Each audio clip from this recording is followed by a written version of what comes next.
Well, hello, welcome to the stream, guys. We're finally back. I'll explain in a second, but let me just quickly do my audio test real quick. We're finally back. Okay, everything sounds good. Anywho, welcome back, guys. It's been a little bit. If you're watching the VOD, obviously time is an illusion. It doesn't matter how long of a break I took. I actually didn't take that long of a break. If you're curious, today's a Monday, if you didn't know. I was gonna do this. I had this deck ready. Like, this deck has been ready more or less for like a week or so. I'll explain the deck in a second, but I did actually on Friday I actually had a chance. If you didn't know, let me quickly find it. Last Friday I actually got to play 2 games with Nova. Let me find her channel. Nova Okami. She's a VTuber from Reverie. There you go, V Reverie. That's my bad. Anywho, I was super happy. In case you were wondering who this person is, which would be shocking if you didn't. If you didn't know, there you go. There's a link for anybody that's actually here. Hopefully it pops up on the top right. There you go. I was lucky enough. She was streaming One Piece earlier in the week on last Friday. And I actually got 2 games in with her, which I was super happy about because it was her first time playing, and I really was excited that another VTuber was even interested in playing the One Piece game. So I was like, oh, hell yeah, I have to be a part of this. I have to make sure, it's a priority. I gotta get my name in there. gotta make sure to show up and represent. And I think, well, I didn't do that great. She did maybe 7 or 8 matches, somewhere around there. I got 2 matches in with her. The first one I won, but that's because it was literally her first match. I was her first match. So, and she was playing a completely different deck. And then I was also her last match for the stream. Let me quickly change the song. I like the song. There's nothing wrong with it. I just don't want mystery character screaming in my ear. In fact, I'm actually going to skip this one as well. There we go. That's better. I think every time that song comes up, I end up skipping those 2 songs without realizing it. Anywho, Nova, if you didn't know who Nova is sort of one of the few TCG VTubers out there. She's part of a corporation. And she was interested in One Piece, so she did a stream on One Piece when she played it first time on the simulator. I jumped in on 2 of her games, thankfully. And first game, like I was saying, I won, but that's only because it was literally her first game. And she was playing a deck that she was playing the pre-con. She was playing the Crocodile starter deck. And understandably, I don't think anybody's gonna win. Like, you can make like a scuffed deck, like a half-baked deck, and it's probably gonna end up being better than the starter deck, Crocodile deck. Crocodile is fine. There's nothing wrong with that. It's just that the pre-con itself wasn't really designed for like. It was definitely designed for set 1. Oh, we'll leave it at that. And then of course, like as she did more and more matches, the last match we did was where she was actually using her proper green deck, her Uta deck. And it was actually a really good game. I was using my Rosinante deck against her. And honestly, rewatching it, I think I could have won the turn before I lost. Oh, shocker, I lost. But it was actually a really good match, and she actually really enjoyed. I think that last match really kind of like solidified the potential of another stream for One Piece. So if she does another one, I'll be jumping in on that as well. So if I'm not streaming here, chances are, if she is streaming One Piece, chances are I'm not going to stream at the same time, and I'll just be on her stream trying to get a match in. But yeah, that was really fun. Now to the elephant in the room, Boa. Boa, as you can tell, this is not Foxy. Shock and awe. I didn't build Foxy. I pulled, if you didn't know, last One Piece thing we did, I got Foxy, the leader, and I got Foxy, the other alt that Foxy has. I got 2 alts from Foxy, and I was very disappointed. I was sad, to say the least. I think my reaction in that stream kind of like sums up my feelings for that leader. I'm not gonna lie, Foxy's fine. There's nothing wrong with Foxy, the leader. Like the actual card, Foxy is a good leader. I don't like the character. I find him There's a lot of things about Foxy I don't like. He's very annoying. For me personally, the character is very annoying. The whole arc that he's involved in feels very like it feels very dragged out. I'm not a huge fan of it. I'm also not a big fan of his crew.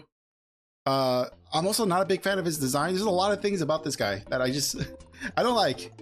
It's unfortunate because the card's actually cool, and it was literally the first alt leader I pulled in a box on camera, and I was this close to building a Foxy deck, and then I went to my locals and they had a boa, and I'm like, you can have that. I'll be trading in all this junk for the leader, for the boa leader. And that's what we ended up doing, because ultimately this is kind of what I wanted to build.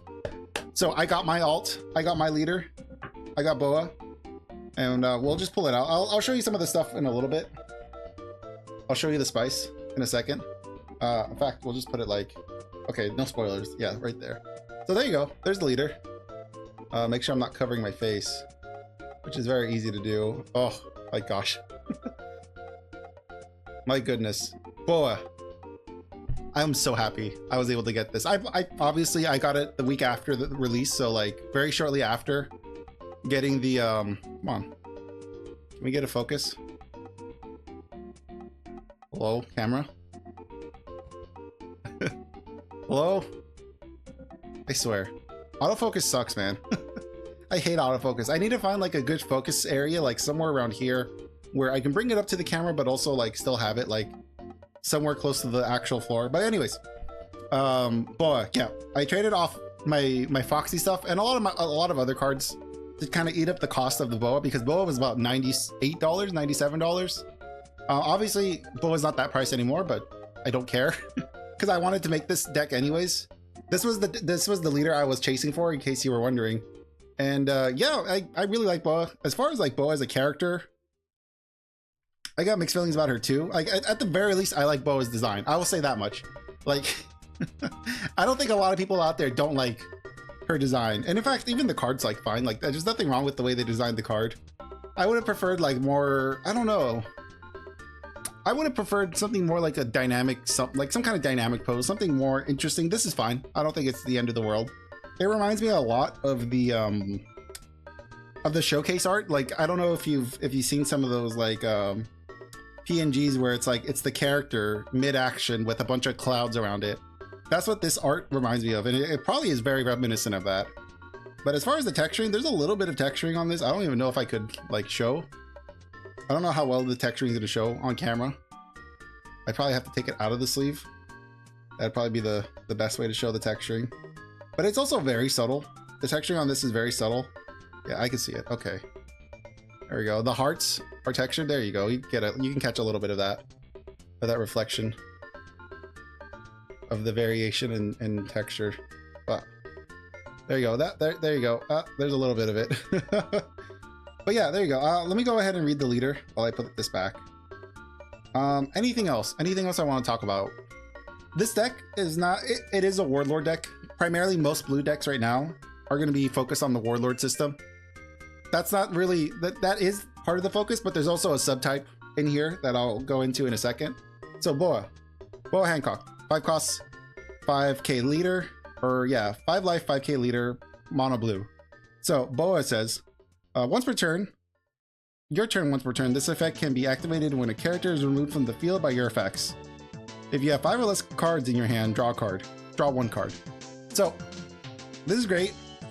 It makes basically, this is like ultra value when you have removal. When you ever have any form of removal or bounce effects, this basically refunds you the card that you played. So for instance, what you see in a lot in this deck, you see a lot of people play like Gravity Blade.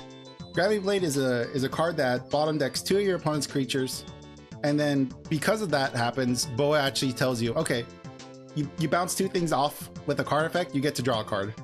Granted, that only happens once per turn, but at least it's happening. So that's kind of like the idea of the deck, is you're gonna have cards that you want to bounce yourself, like you want your own cards to be bounced back, or you want to bounce your opponent's stuff either to the bottom deck or remove it somehow.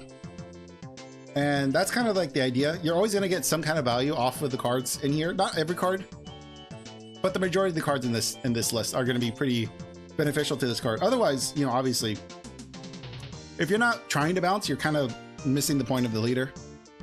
So it's best to build with that in mind, but it can be, you don't want it to be 1000% your focus because, you know, obviously you want to win the game. But I would also say, let's see, what else was I going to say? Drawing. The fact that it can draw you a card is pretty substantial, and it doesn't cost you anything to draw a card. Only thing you're having to do is keep track of how many cards you have in hand. So it promotes a low hand size. It benefits you to have a low hand size. You're drawing cards, you're removing things. This, I feel like, is a great strategy for blue. So now that we've kind of done this part, put Boa like right there, so everyone knows what I'm doing here. And we'll start looking at some of the cards here. So the first card we're going to look at, you'd probably be... It's a bit of a you know, weird one. Sengoku. Sengoku, already first card. As you know, Sengoku is a 1-cost 2k, 1k counter. Sengoku is on play. Look at the top 5 cards of your deck, reveal 1 7 Warlord of the Sea type card, and add it to your hand. Then place the rest of the bottom of your deck. So this is your searcher for Warlords. The reason why I say it's like, you know, a bit contentious, because you don't really need, like, the Warlord package is so big. It's like, the majority of the time it's about half of your deck, the Warlord package. So arguably you don't have to run a searcher in your deck of like 25 to 30 Warlords. Plus a lot of Warlords just play themselves and draw cards and they do stuff. They don't really need the support of a searcher. However, it is a 1-cost. And that is actually pretty relevant with kind of what I have in this deck. There are a couple of boss monsters in here that want to bounce 1 cost. Hold on. This song is like slightly... No, help. Everything is blowing up. Okay, there we go. Okay. Anywho, all right, back to the show. But yeah, Sengoku, arguably you can have it in the deck or you can pull it out. I choose to have it in the deck because it's a 1-cost that if you bounce it back to your hand or bottom deck it, it's not the end of the world. You can use this and still trigger off of your Boa. So this is usually, sometimes this is searcher, obviously. But most of the time what I like to do is if I have an ability that can bounce it back to my hand or bottom deck it, this doesn't feel bad about bottom decking. So there's Sengoku. Put him right there. The next one. If you didn't like Sengoku, you're probably not gonna like this addition. Is Tashigi. Tashigi, what are you doing here? Well, cat's out of the bag. This is a Warlord / Navy deck. Shock, awe. This is my third Navy deck. That is insane. I didn't realize how much I like the Navy until I like made 3 decks, and I like all 3 decks. All 3 decks that I have that are Navy focused are fun. So I think Navy is actually my favorite type in this game. So Tashigi, we've talked about it in the past, but Tashigi is a 1-drop, 2k, 1k counter. Look at top 5, reveal a Navy type card. Other than Tashigi, add it to your hand, then place the rest of the bottom of your deck. So obviously Tashigi is here because there are Navy cards in here. I only have 2 Tashigis because a lot of times when you have 2 searchers, and this is sort of the issue I've had. I've tested a version of this deck out in the past. And when you have more than 1 searcher in a deck, you tend to like search over cards you actually want during the game, because not everything is a target. You know, half of your, you know, sometimes half of your deck is dedicated to one thing, the other half is something else. And sometimes you just see the wrong pieces with the wrong searcher. So I primarily focus on the Warlord package. However, there are some very key cards that are Navy that I want to see. So, and then also the same idea where Tashigi's a 1-drop. If Tashigi's on the field, you know, bouncing her back to hand or bottom decking her by my effect is actually beneficial, because then I get to draw a new card off of them. So I do like having multiple searchers in this. Keeping that in mind, our next card is Kaya. Very old card. I think, is she from, oh no, she's from set 3. Okay, so she's not as old as I remember. I remember her, I thought she was like a set 1 card. Honestly, I have not seen this lady in a very long time. Honestly, I actually didn't even know this was Kaya for the longest time. Kaya from, what's Usopp's island? I don't remember Usopp's island, but she was part of the Usopp's love interest. She's she looks really young in this. I don't know what was it about this this art style. This art style for some reason makes her look a lot younger. I mean, to be fair, a lot of the Straw Hats were like what, like 16? Like 16, 17 when they started the adventure of One Piece. Something along those lines. I believe they were like just underage. So kind of makes sense that Kaya would probably be depicted as like 16-ish here. So I'm not going to comment on that. But yeah, I didn't even realize this was Kaya. I honestly thought this was a completely different character until I was like, I put the pieces together. I'm like, oh, that's who this is. This is the sick girl who gave Luffy and the crew the Going Merry. So yeah, I'm running four Kayas. Kaya, again, I don't think we talked about Kaya. So Kaya's a 1-cost 0k, 2k counter, super good. On play, draw 2 cards, then trash 2 cards from your hand. That is pretty decent in a deck like this that wants to pseudo cycle. Obviously, just having a 2k in hand is always good. So even if you don't play this on field, it's still good to have as a 2k counter in hand. On top of that, obviously late game, you can start searching for appropriate cards.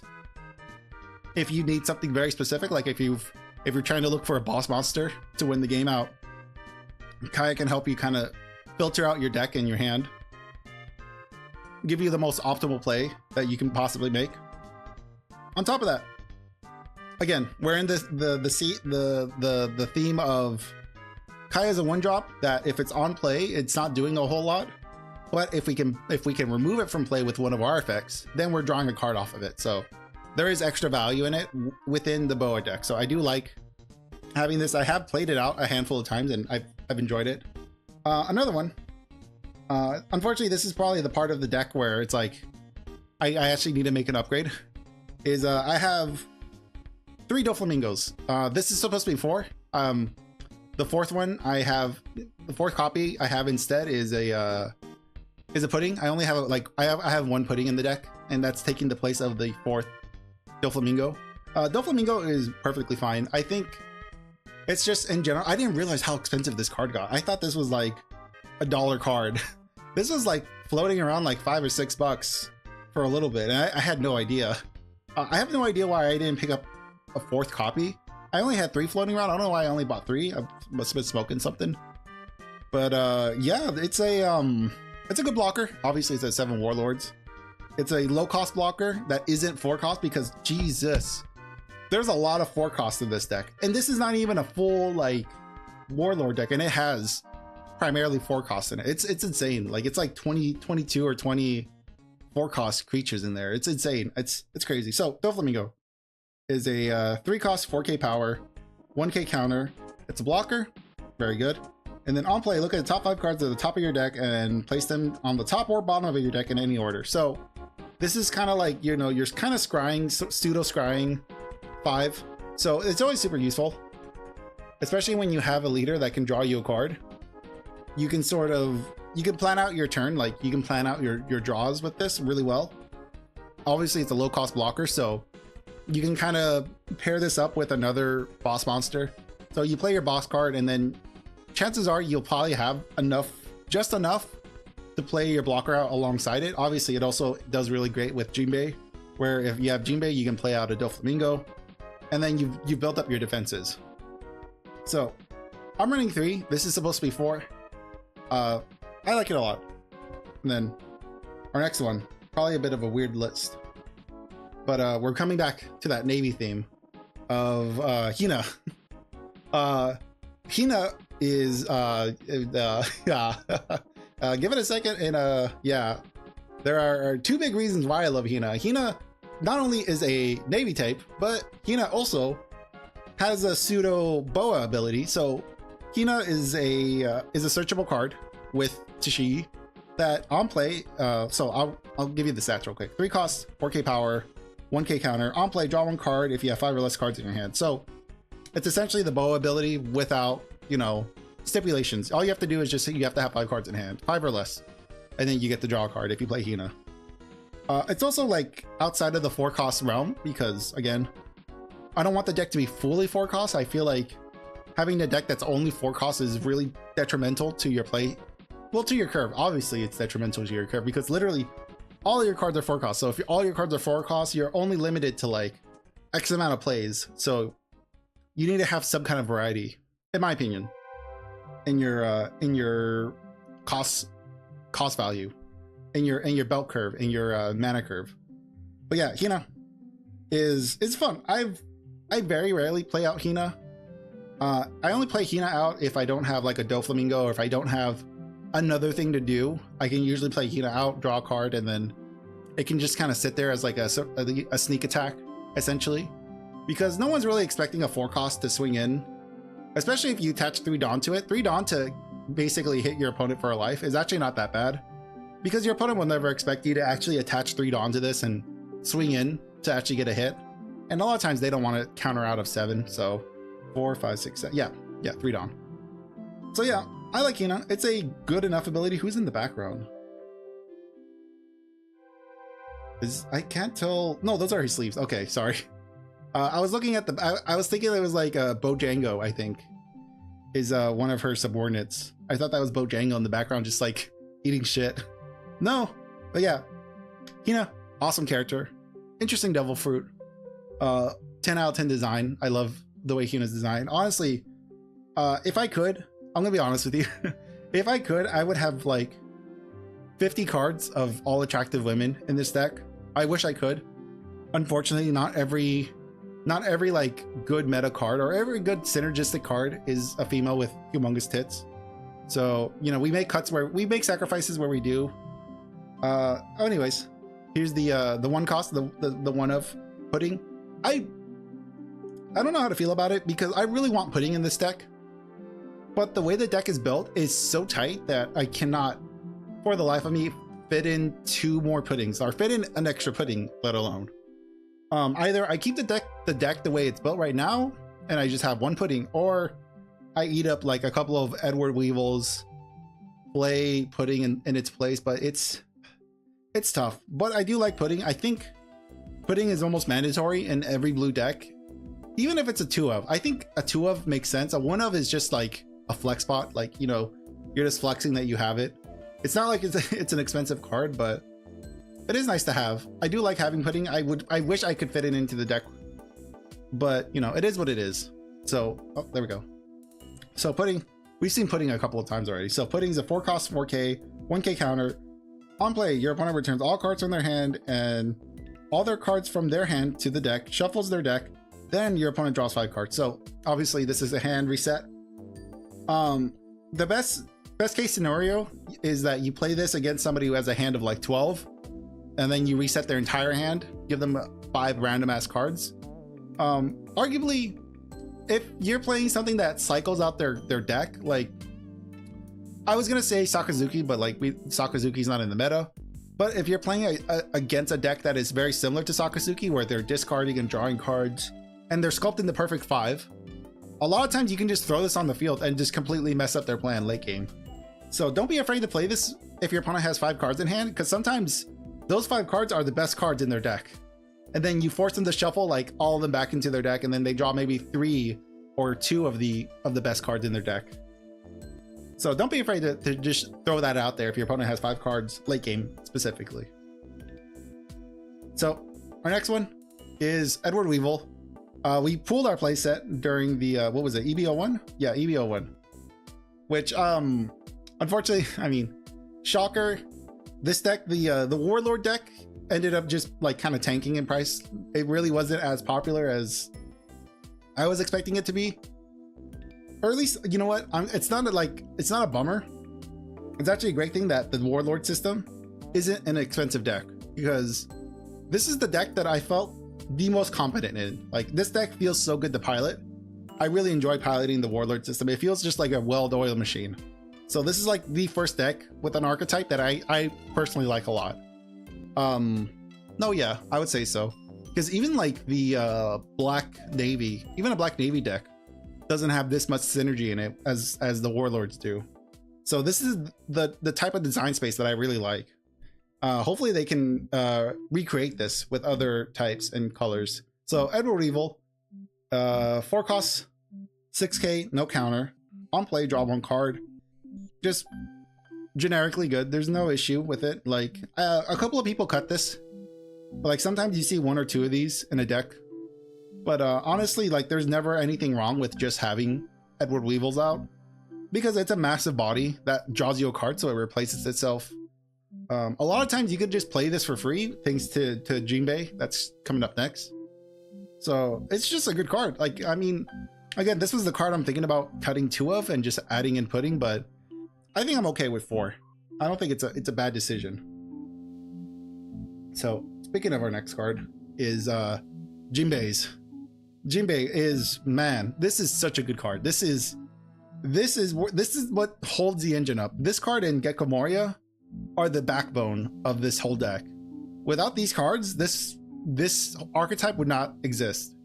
Like, it would be completely jank.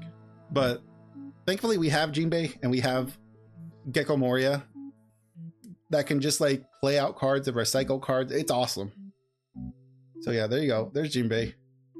Jinbei is a 4-cost 5k body, 1k counter. On play, play up to 1/7 Warlords of the Sea type character card with a cost of 4 or less other than Jinbei from your hand. So very easily, like, it's 4 Dawn. You're paying 4 Dawn for an 8 Dawn effect because the majority of Warlords are about 4 Dawn.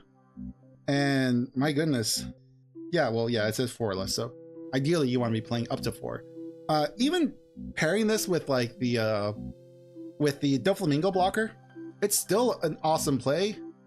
Pairing this with the Gecko Moria plays something from the grave or return something from the grave to your hand. Obviously Edward Weevil, as we just saw.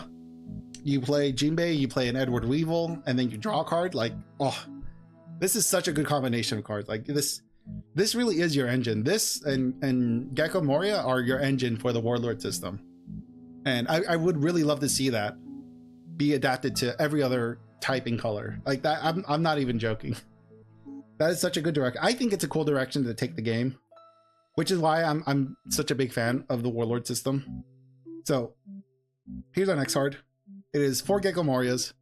These, like a balloon, they inflated and deflated like nobody's business. Right now they're affordable, so grab them while you can. They're good. If you're interested in a deck like this, I would grab them while you can.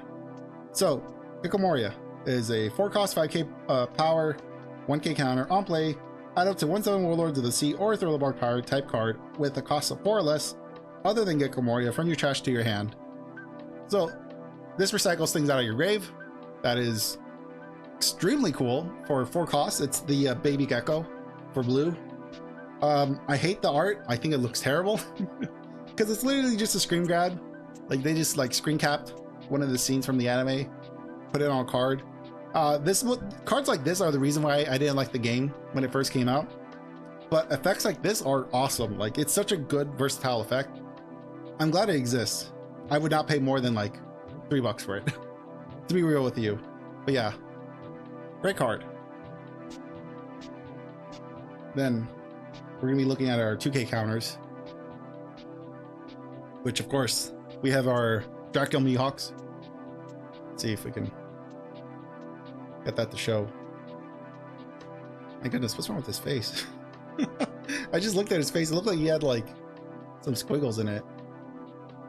I don't know if we can get a good look at that. Yeah, look at that. He's got like weird scarring or something's up with his brow area. Not 100% sure what's up with that, but there he is. That's the promo card. This Dracula Mihawk came from the promo packs. I don't think it's expensive anymore, so if you want to pick this up, it's like probably like $2. But yeah, Dracula Mihawk, 4 costs, 5k power, 2k counter. My goodness. And then you attach it on when attacking, draw 2 cards, and trash 2 cards from your hand. This is essentially the Kaya effect, but on a much more aggressive body. So even you want to play this out with Jinbei, it's not a terrible idea because it's actively attacking your opponent while also cycling out cards from your hand. It also looks great. It looks really cool. And yeah, I mean, even with Gecko Moria, you can pull this out of the grave. Keep a 2k counter in hand, just in case. Awesome card. And then our next one is the 3 of Trafalgar Law. So we got 3 laws. If you didn't know, Law was a warlord at like a very small time, a very small time frame. He was a warlord. The story behind that's a little interesting. We still don't, do we know the full story of how he became a warlord? Something. We have like a pretty good idea of how he became a warlord. It was something about like Rocky Bay, the Rocky Bay or Rocky something incident, Rocky Island incident, something like that. But the idea was that he turned over a bunch of hearts of pirates to the world government. The world government was like, okay, we'll let you be a warlord. And then something happened and then they kicked him out pretty quickly afterwards. I think it was because of Thriller Bark. No, because of Punk Hazard. I think in Punk Hazard is when they revoked his warlord license. But yeah, anywho, this is Law. So Law is a 4-cost 4K body, 2K counter. Activate main. You may return this character to your owner's hand, so bounce it back to your hand. If your opponent has 6 or more cards in their hand, your opponent places 1 card from their hand at the bottom of its deck, at the bottom of their deck. So I think I like this card a little bit more than no, because putting is a better ability. At the end of the day, putting is better. However, with Boa, the nice thing is that if you play Law off of your Jinbei, you can basically get a free draw with Boa. And then obviously your opponent goes down 1 card in hand. So of course that's if they're at 6 cards in hand, then they go down 1 card. But you know, the downsides are your opponent gets to choose what card to put back into their deck. You're losing a 4-cost body, so obviously you never want to actually play this for its cost. Usually if you can, you want to save this for your Jinbeis. If you want to mess with your opponent's hand, you want to save it for Jinbei. However, it is just primarily just a 2K counter that is searchable. So good card. It has an alt. I don't know if I'm going to get the alt, but this looks fine. I have no issues with this one. In fact, I probably won't be like blinging out the deck. This deck is probably going to stay the way it is right now with the rarities and everything in it. So because I have one deck that's blinged out, and it's the Rosinante deck. I'm getting the laws pretty soon for that Rosinante deck, but that is the only deck I'm really committed to, like blinging out, only because to bling it out was so cheap that why not do it? Anywho, getting a little bit off topic here. So Crocodile is another 2K counter. Crocodile is a 4-cost 5K body, 2K counter. On play, you may rest 1 Dawn, so pay 1 Dawn. Return up to 1 character with a cost of 2 or less to its owner's hand. So this is great. Not only if you have like against your opponent, so you could bounce one of your opponent's searchers, like what's his name? Oh gosh, brand new is a searcher. You can bounce back with this, or you can bottom deck, I believe.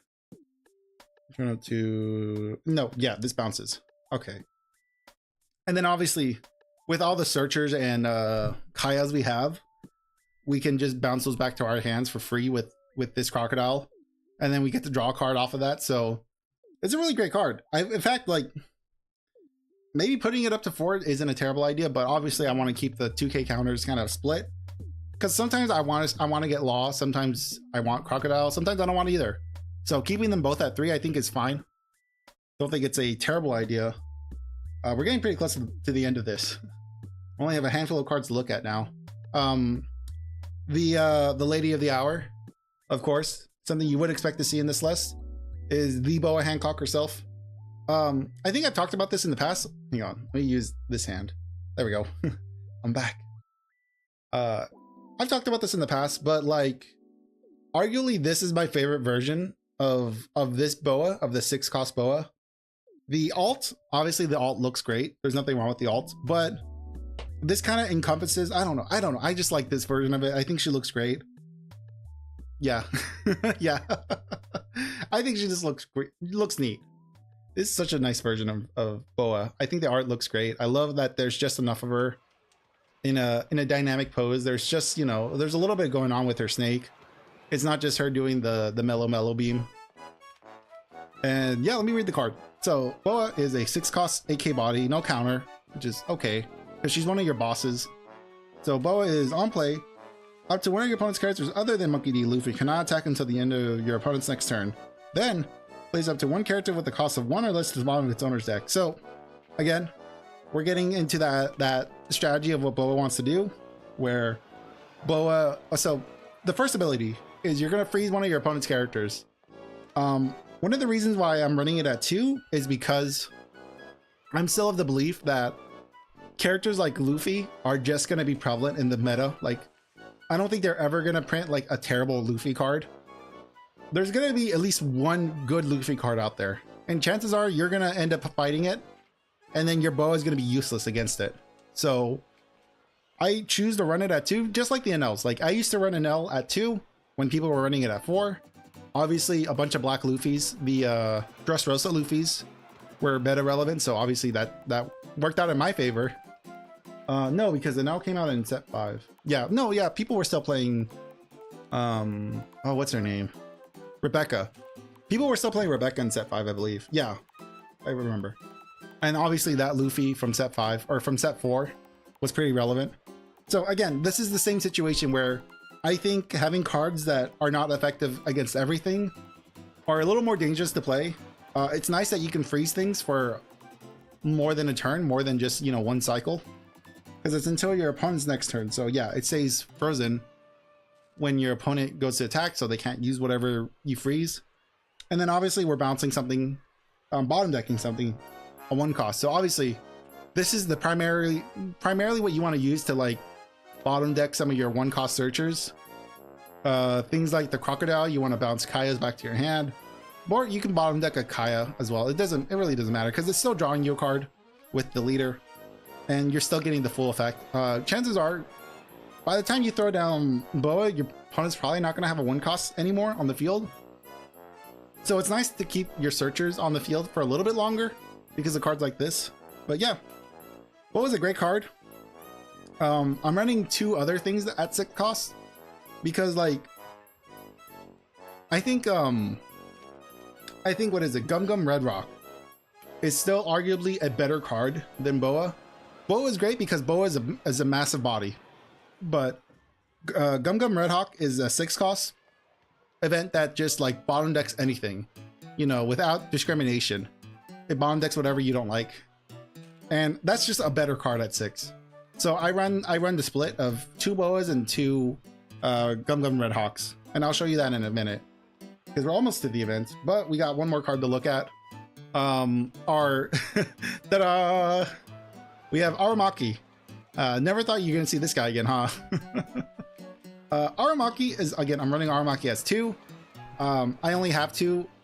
Running this at 3 wouldn't be a terrible idea in this deck, but I learned a lot when I had Aramaki in the VV deck. I learned a lot about Aramaki, so I think it actually like fits really well in this deck, and it's another reason why I'm choosing to run the Navy engine in this deck, because Aramaki is incredibly strong in the Boa deck, I think.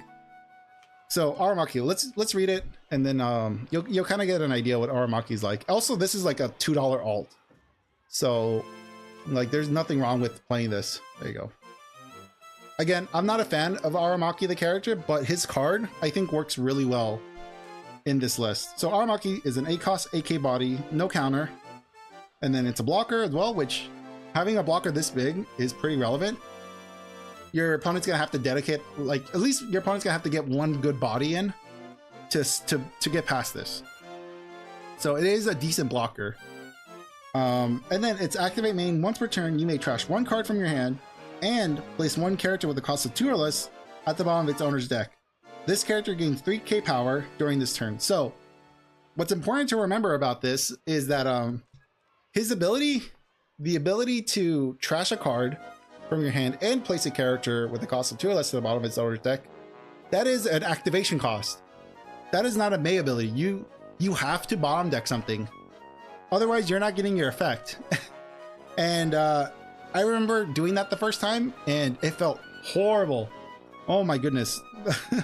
Because I originally had this card in the VV deck, because as I said in the VV deck before, VV can give this rush, and this thing can be like an 11k swinger when you play it for like 10.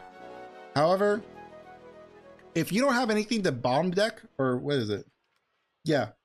If you don't have a target for its second thing, for its second activation, because obviously you can trash a card from your hand. That's not a big deal, especially with Boa. Boa's filling up your hand, you have things to trash. And with like Gecko Moria, it really doesn't matter what you trash. But its second activation cost of bottom decking a 2 cost is really vital because it can be difficult to just like have an opportunity to bottom deck a 2 thing, to bottom deck a 2 cost. So again, that's another reason why I'm playing a lot of 1 drops. You know, why I'm playing the Kayas, why I'm playing the Sengokus, and why I'm playing the Shigis, because those are all just 1 drops that can just sit there and do nothing, and then Aramaki can just, you know, bottom deck them and then get the full effect of visibility. So I like it. Aramaki in this list, I think, is honestly a sleeper card. Again, I think this is probably the only deck where this can see the most play. Obviously, and then also on top of that, like Aramaki is also drawing you a card when you activate its ability. So obviously you bottom deck a 1 drop or 2 drop, and then you draw a card because of Boa. So awesome. Awesome card. Yeah, so yeah, those are all the characters. So that's all the characters I have in the deck. I think having a split of Navy and Warlord, I've been messing with that idea for a while, and I think that was the best split. I think this is the best split I've been able to put together. So again, I talked about it earlier, but we have 2 Gum Gum Red Hawks, or Red Rocks. There you go. Honestly, this is such a good card. I still stand by this card. You know, for 6 Dawn, just bottom decking whatever you want cannot be beat. Like, and honestly, it also draws you a card off of Boa. So it's like, this is just a win-win. You're always up a card when you play something like this. Sometimes it can feel bad, but in this deck, it feels great to play a Red Rock. Or Red Hawk. Yeah, Red Rock. And then obviously, you can trigger it. I don't normally trigger this. I usually keep it in my hand until my opponent plays like a 10 cost or a 9 cost, and then I just bottom deck whatever they played. And then our last ones, as you would expect in this list, are the Gravity Blades. 4 Gravity Blades. They're 7 cost cards. They're Navy cards, so again, searchable. These are probably some of your best cards in the deck. Having just like a removal, 2 removals on 1 card is amazing. So Gravity Blade is a 7 cost activate main or main. Place up to 2 characters with a cost of 6 or less to the bottom of its owner's deck in any order. So, and then the trigger, place 1 character with a cost of 5 or less to the bottom of its owner's deck. But primarily what you're doing is you're trying to, is you want to just play this card. Especially with Boa. There we go. Especially with Boa, you play this for 7, you bottom deck 2 of your opponent's characters, and then you draw a card. That feels so good. It's all value, man. I love this deck. This, like I said earlier, this has felt like the most consistent deck I've played. Obviously, just because it feels good and because it plays great doesn't make, you know, wins. Wins at the end of the day are just kind of like, you know, maybe you'll win, maybe you won't win. It is just up to the player or the hand you draw. Hang on, I'm skipping this song. There we go. I'll throw that. But yeah, there's the deck. I hope you liked it. This actually, despite this being like a bit of a off meta build, I feel like this is a stronger version than most Warlord decks because of the support of Navy in this, and obviously because you have a leader that lets you draw cards. I feel like there is only upside in this deck. So out of all my decks, like I said, this one feels probably the most consistent. It feels the best to pilot. You never feel like you're at a disadvantage, even if you lose. You never felt like you were like it was a bad hand. You know, no hand really feels all that bad because at some point you'll be able to play something. At some point you'll be able to draw something, and at some point you'll be able to swing in. Like, this feels like the most non-tempo deck I've owned. And obviously it's not good against everything. Like, I'm trying to think, what have I played against that has been rough? Trying to I've lost to Rob Lucci. I played against Rob Lucci before and I've lost. That's a pretty hard matchup. How did it do against Law? Did I play Law? I don't think I've played Law yet. I think I'll boot up the simulator and play like a round, play like 1 or 2 rounds and see if maybe like we can get like some games in with this deck, because this deck feels pretty good to play.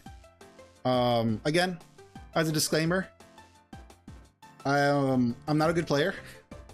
I've probably been playing for like what, like maybe 6 months. Still not the greatest. It's still very casual, and obviously when you're doing commentary, things you don't see a lot of plays. But I do like playing games on camera, because when I go back and review the footage.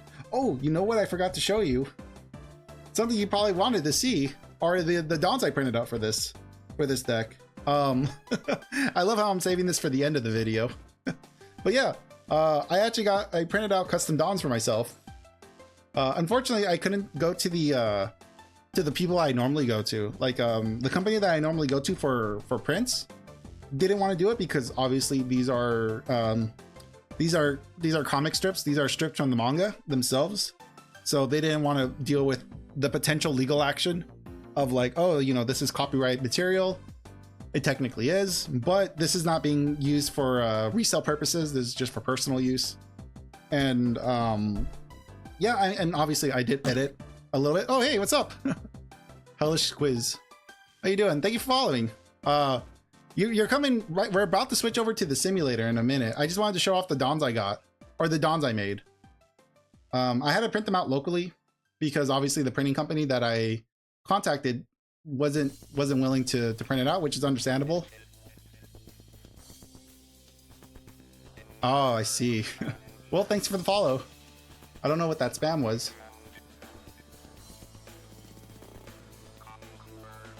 But yeah, let's get into the simulator. But yeah, there's the dons. There we go. And then let me see what this thing is yelling at me about. No, go away. Whoa, that's massive. There we go. And then let me get this put away, and then I will switch over to the simulator in a second. So goodbye, webcam. See you next time. Wow. And then we'll switch this over to the simulator. Mwah. There we go. How's the cropping? Doesn't look that great. There we go. And then my little guy. Yeah, I want to put my little guy like somewhere over here. So in case we get some weirdos talking to us, we can avoid it. So, well, there we go. And then I get this going. Let me make sure the deck is up to date. Should be this.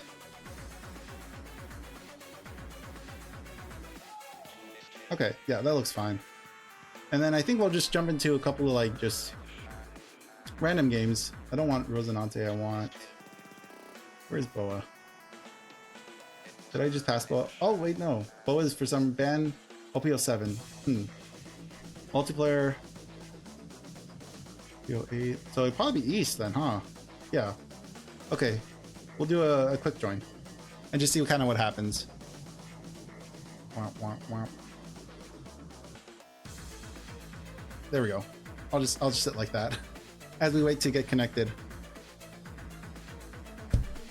Bum, bum, bum. Put some cards away. Just moving some stuff around while we get into the groove. While we schmoovin'. See what happens. There's also a chance that the simulator just isn't going to work today. There's always that there's always that possibility. It's just kind of like the luck of the draw, if whether or not the simulator wants to work or not. There's not much you can do about it. It's just kind of like, you know, does it feel like playing today? Oh, there we go. We got a match. I will go. Yeah, I'll go first. Whatever. I will try to mulligan. Yeah, that's fine. And then let's see if we can grab something to play with this Dream Bay. What do we want to play with Dream Bay? Probably this will be fine. Yeah, we'll do that. We'll end the turn. Whoa. Sorry, buddy. Whoa. Let's see. So for 3 Dawn, we can play and then swing in for 5. See what he does. Blade. How you doing, Blade? I hope you're having a good one. Okay, and then we'll end the turn.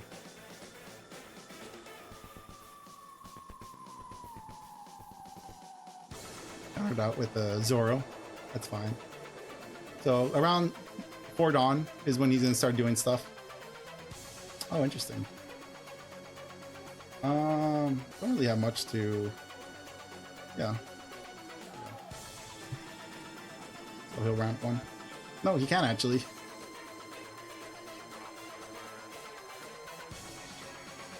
Okay, cool. So we are at 5. We'll save up for Gravity Blade.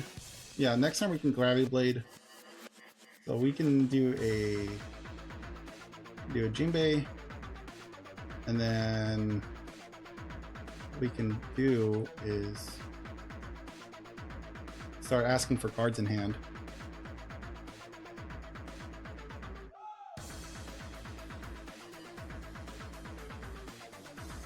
Alright, there you go.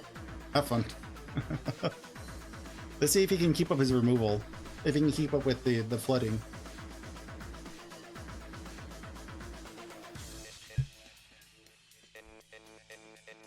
Yeah, you can have that.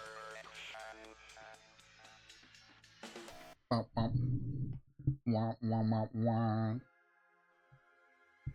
Okay. Very epic.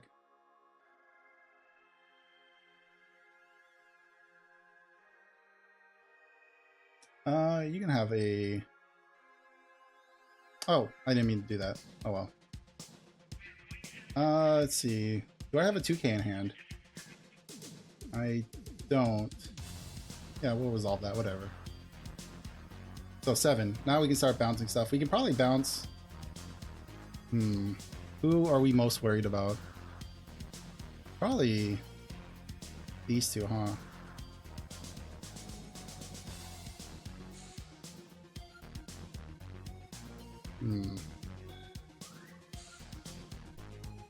And then I guess we can start swinging.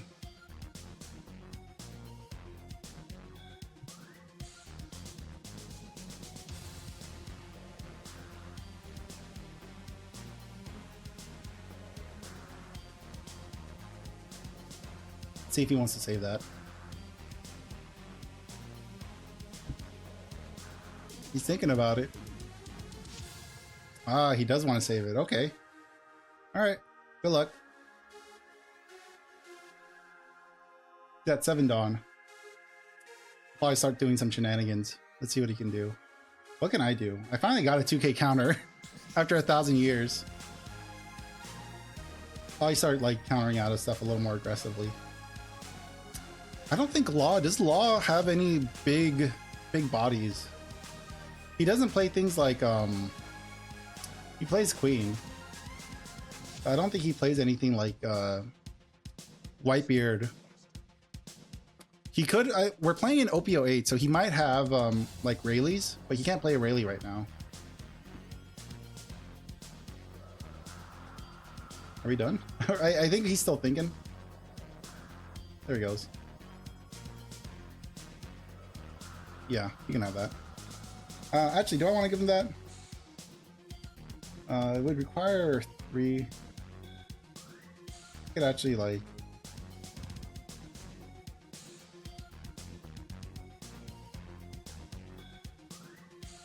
Come on.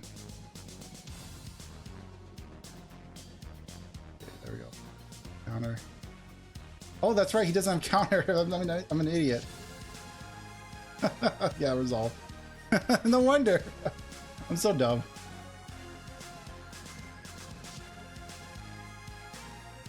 And then he'll probably want to, yeah, play something out. On deck, probably the Weevil. Oh, okay.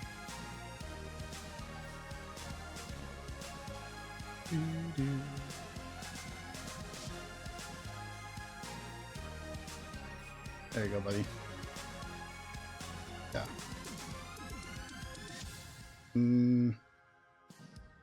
I'll give you Resolve. There we go. And then I think we can 7, 8, 9. We probably should flood the board a little bit more, to be real with you. What do I want to get rid of? I probably want to get rid of, like, these are definitely 2 threats.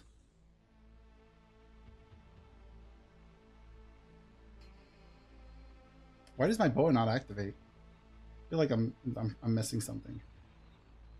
So what I want to do is probably, oh, cancel.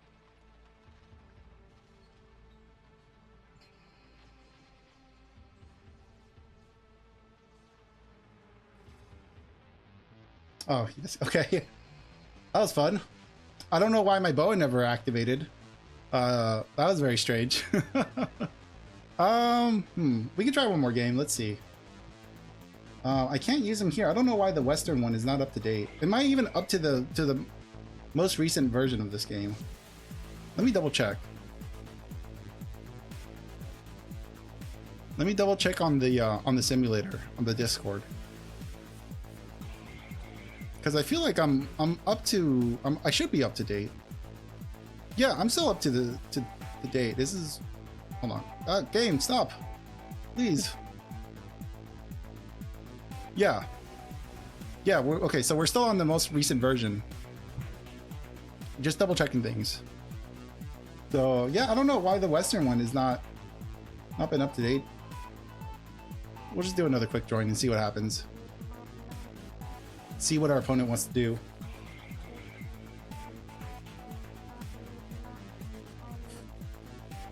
Bum, bum, bum. So I don't know if that was a very fair, like, Law match. I don't know what was going on with Law. It did seem like he was wasn't like the normal kind of Law match I normally get. So not sure. I think he just wasn't expecting 2 gravity blades. I think the first gravity blade probably threw him off. Who are we fighting? Oh no, it's Lucci. I'm gonna take second from you. Yeah, I'll keep this.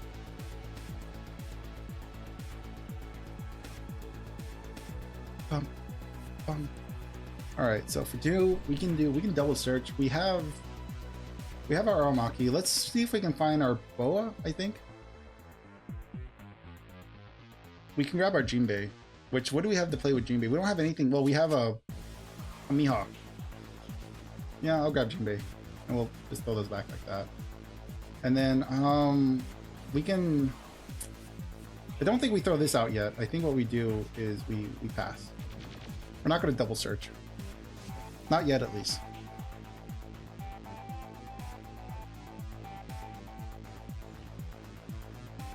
Yeah. Let's... Oh, there's our Boa. Nice. Then we could probably play. We could play Jinbei into our Doflamingo.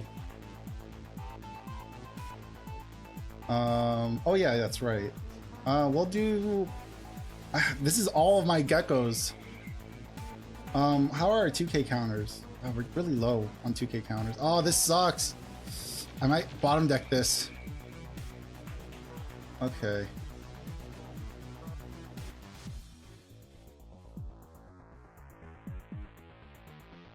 Yeah, there you go. All right, have fun. Oh, that was a really bad top deck. That was all my stuff. This we can probably counter out of. Yeah. No blocker. No trash for counter. Resolve. There's this Kaku. Yep. That's fine. We can freeze this Kaku. Or we can just straight up just get rid of it. We might freeze it. I don't think that's a terrible idea. And then we can, yeah, use card action. And then, man, he's got a lot of cards in hand. Not sure what's been going on. Yeah, we'll end the turn.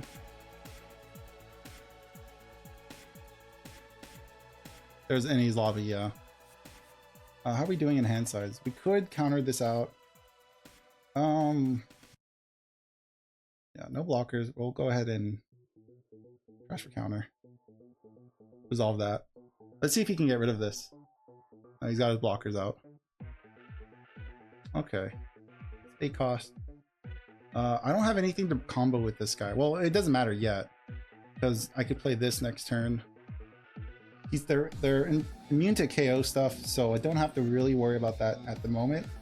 So I think I'm just gonna deploy this, and then just swing in. Come on. I know you're not gonna counter out of that. Oh, you crazy!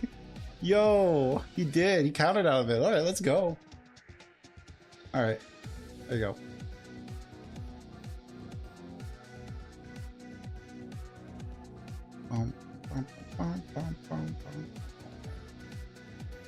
Let's see, 7. You can do 7, 8. Activate that.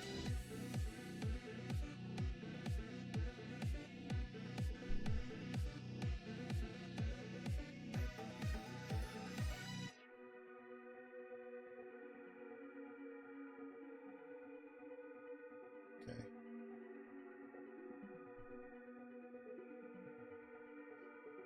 Let's see what he's gonna do. All right. Oh, there it is. Oh well. 5, 6. Yeah, we'll resolve that. All right, so now we're at 10. So we can 6, 7, 8, 9, 10. So yeah, we can. Actually, I'm at 7. No, I'm not gonna draw anything. Actually, if I play this, oh, it draws me. That's right. On like that.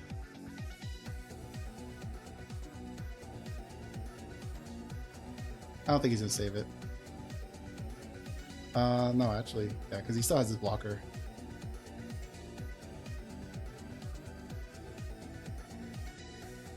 There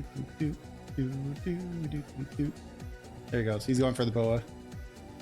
He's got 10 down, so he could definitely get the boa out if he really wanted to. Now, nice thing is that I can bottom deck things next turn. 7, 8, 9, 10, and then I can Hina. I can bottom deck Hina. Oh no, I won't. Oh yeah, these I can get rid of. That's not too hard. Bum, bum, bum, bum, bum.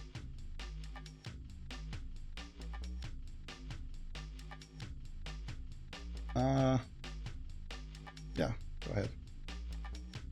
There we go. And then we'll probably get rid of his blocker and Rob Lucci. 7. Yeah, I'm not drawing cards anytime soon. We'll get rid of these 2. And then for 3, we can play out Hina.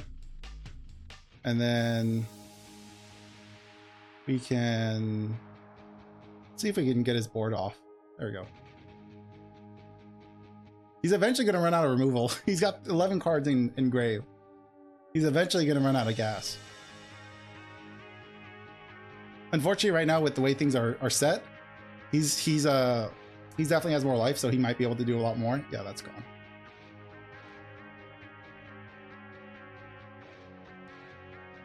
And then he still has the Gecko Moria and Lucci. 5/5. I could counter out of this. Crash for counter. Resolve. Yeah, there goes that. Yeah, resolve that. So let's see. 8, 9, 10. What do we want to cycle out? Actually, what I want to do is I want to get my searcher out. See if I can grab. No. I don't have another searcher. Draw 2. We're gonna discard 2. Okay. We'll discard that. That. All right. He still has his blocker. Yeah, we'll end this room.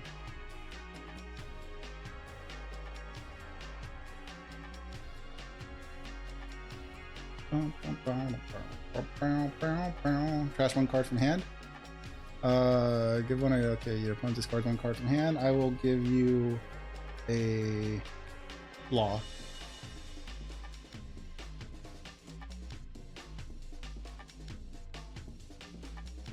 Oh yeah, he's going for game. Oh, that sucks. 5, 6, 7, 8, 9, 10. So that's gonna be 2 count. It's gonna be all my 2K counters. Actually, yeah. And then I will trash. There you go.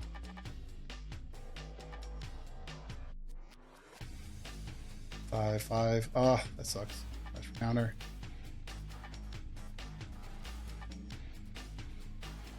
Oh, that sucks. 8, 9, 10. Yeah, resolve that.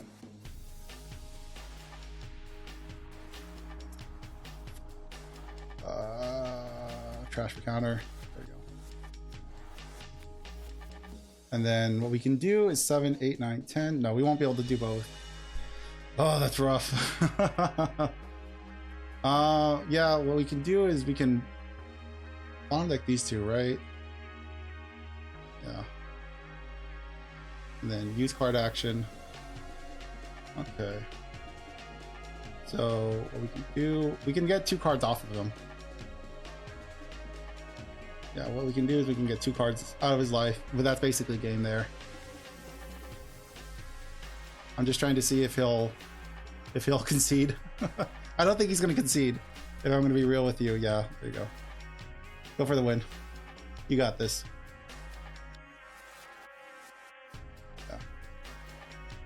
Yeah. This is 4 or less. No, we're not gonna trigger that. There you go. Back to main menu. There you go. Yeah. So there's some 2 pretty meta relevant matches. So both were pretty bad. Law, surprisingly, I think Law, I don't know what was up with Law. I think that was he might have just misplayed, or you know, the gravity blades might have messed with him a little too much. The Lucci one is about what you expect. Lucci's just gonna do Lucci things. There's really no way around it. But anyways, thank you guys. There's the Boa deck. If we want, we can quickly look at it. There you go. There's the list. That's what's going on here. I really like this list a lot. It's very rare that I whiff on this. Like, this is a very like well-oiled machine, and this is the type of list I've been working on for a while. Ever since Rosinante, I've been wanting to work on like a Warlord Navy build, and I think Boa was the clear answer to my question of like, how do I get Navy and Warlords to work together and make a very cohesive deck? And that's kind of where this ended up being. And I'm a big fan. I think this is a very comprehensive list. I think this is, I mean, to be fair, most Warlord decks look like this. However, with the addition of Navy, I think you had a lot of consistency with your gravity blades. And we didn't get to see it, but Aramaki is a threat. Like, Aramaki is pretty difficult to deal with once, like, if it survives. But that's again with most boss monsters that don't on play destroy things. Aramaki is quite a threat. Other than Aramaki, if you don't like Aramaki, you can do the Dracul Mihawk, the 9 cost, or you can do something else. You know, I know people play Kaido. Kaido wouldn't be searchable in this list, but it does have an on-play ability, so arguably it could be better than Aramaki. But I do like Aramaki. I've been wanting to use Aramaki in the list, but this is probably the best deck I could put it into, where it is still searchable and it kind of synergizes with the 1 cost stuff, all that stuff. And then of course it draws you a card, it discards a card, all that kind of stuff. It has all kinds of fancy stuff going on. But anyways, thank you guys. Thank you for joining me. Is the webcam still here? Let's find out. Game. There you go. There's the webcam. But yeah, thank you guys. I hope you had a good one. I hope you enjoyed today's stream. Boa, I like Boa a lot. A lot of cool things to be said about Boa. And also, if you're interested, don't forget, if you want to see my matches with Nova from, it's again, I say matches with Nova. I was not in a call with Nova. It was literally just me playing a game with her, and she was just doing her own thing. But if you want to see my matches with her, like, go watch her One Piece stream. It was really good. And I did make a little small cameo in her stream, which I'm very happy about. That was the coolest moment for me. So that's why I didn't do a stream on Friday. But yeah, anyways, thank you guys. Hope you have a good one. And I'm going to go ahead and love you and leave you here. So until next time, Goodbye. Goodbye. Goodbye. Bye.